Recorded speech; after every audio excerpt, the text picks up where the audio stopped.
যুবক, তুমি জানো তুমি কাদের পিছনে হাঁটো, কোন নেতার আনুগত্য করো, কোন নেতার পিছনে হাঁটো? এই নেতার কথা শুনতে গিয়ে তোমার লাইফ তুমি তছনছ করে দিচ্ছ, তোমার পলকার হাঁটছ।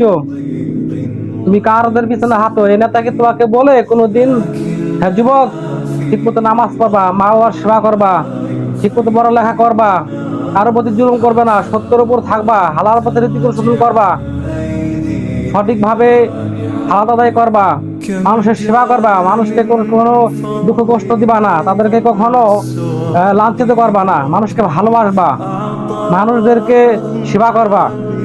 এই নেতা কখনো সে কথা বলে না।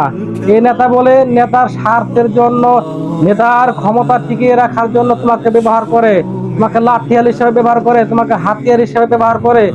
কখনো তিনি বলে না ঠিকমতো ধর্ম মেনো, কোরআন মেনো, হাদিস মেনো, সত্যের উপর থাকো, সততা বিক্রি করো না, কারোর প্রতি জুলুম নির্যাতন টর্চার করো না, কখনো এই নেতা তোমাকে বলে না। এই নেতা বলে তোমাদেরকে যেভাবে কিভাবে জোর করে ভোট ছিনিয়ে নেওয়া যায়, কিভাবে মানুষের সম্পত্তি টাকা হাতিয়ে নেওয়া যায়, কিভাবে মানুষের ক্ষতি করা যায়, কিভাবে তার রাজত্ব টিকিয়ে রাখার জন্য, তার চেয়ারম্যান টিকিয়ে রাখার জন্য, তার এমপিগিরি টিকিয়ে রাখার জন্য সে তোমাকে লাঠিয়াল হিসেবে ব্যবহার করে, তোমাকে নগদ কিছু অর্থ দেয়, তোমাকে কিছু খাবার দেয়, তোমাকে কিছু পাওয়ার দেয়। আর তুমি এই নগদ অর্থ পেয়ে, কিছু টাকা পয়সা পেয়ে তোমার পরকাল হারাচ্ছ, মানুষের কাছে লাঞ্ছিত হচ্ছ, মানুষ তোমাদেরকে দেখতে পারে না, মানুষ তোমাদেরকে সমাজের নিকৃষ্ট হিসাবে, নিকৃষ্ট মানুষ হিসেবে চোখে দেখে, ভালো মানুষ হিসেবে দেখে না।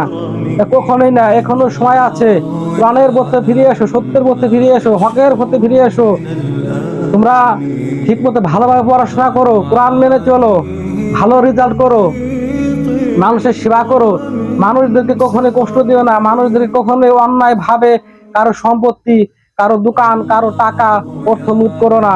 মানুষের সাথে ভালো আচরণ করো, মানুষের সাথে সদাচরণ করো, মা বাবার সেবা করো, সত্যের উপর প্রতিষ্ঠিত হও। এখনো সময় আছে, না হয় তোমার দুনিয়াও হারাতে হবে, পরকালও হারাতে হবে। আল্লাহ কখনো তোমার উপর সন্তুষ্ট না। তুমি জেনে রাখো তোমার জন্য জাহান্নাম নির্ধারিত, তুমি জাহান্নামে যাবেই যাবে। যদি তুমি সত্যের প্রতি না থাকো, সত্যের উপর না থাকো, সত্যের উপর অটল না থাকো, হকের পথে না থাকো, কোরআনের পথে না থাকো, কোরআনের সাথে না থাকো, আদর্শের পথে না থাকো, হযরত মুহাম্মদ সাল্লাল্লাহু আলাইহি ওয়াসাল্লামের আদর্শের প্রতি না থাকো, তার জীবন ব্যবস্থা গ্রহণ না করো, তোমার ব্যক্তিগত জীবন, পারিবারিক জীবন, সামাজিক জীবন, রাষ্ট্রীয় জীবন, সকল ক্ষেত্রে তুমি হযরত মুহাম্মদ সাল্লাল্লাহু আলাইহি ওয়াসাল্লামের আদর্শ তোমাকে গ্রহণ করো, করতেই হবে। এটাই বাস, এটাই কোরআন, এটাই সত্য, তাছাড়া কোনো সত্য নয়। সত্য হচ্ছে ইসলাম, সত্য হচ্ছে কোরআন, সত্য হচ্ছে হাদিস, সত্য হচ্ছে হযরত মুহাম্মদ সাল্লাল্লাহু আলাইহি ওয়াসাল্লামের আদর্শ। যেভাবে হোক, যে কোনো মূল্যে হোক, তোমার শ্রম, তোমার সময়, তোমার সমাজনীতি, তোমার রাজনীতি, সকল কিছু দিয়ে তোমাকে প্রমাণ করতে হবে যে আমি হযরত মুহাম্মদ সাল্লাল্লাহু আলাইহি ওয়াসাল্লামের উম্মত, আমি মুসলিম, আমি কখনো মিথ্যা কথা বলতে পারি না, আমি কখনো কাউকে কষ্ট দিতে পারি না।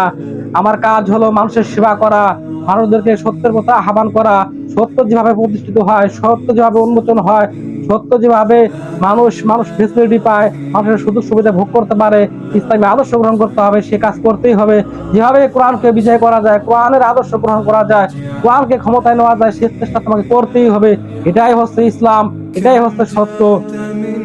তাই এখনই সময় আছে, আসো, এই এই হারাম নেতা, এই নেশাখোর নেতা, এই বেনামাজি নেতার পিছনে ঘুরো না, আদর্শবান নেতার পিছনে ঘুরো। যে আদর্শ তোমাকে হকের পথে, সত্যের পথে পরিচালিত করবে, সে কখনো মিথ্যা কথা বলবে না, সে কাউকে কষ্ট দিবে না, কাউকে জুলুম করবে না, নির্যাতন করবে না।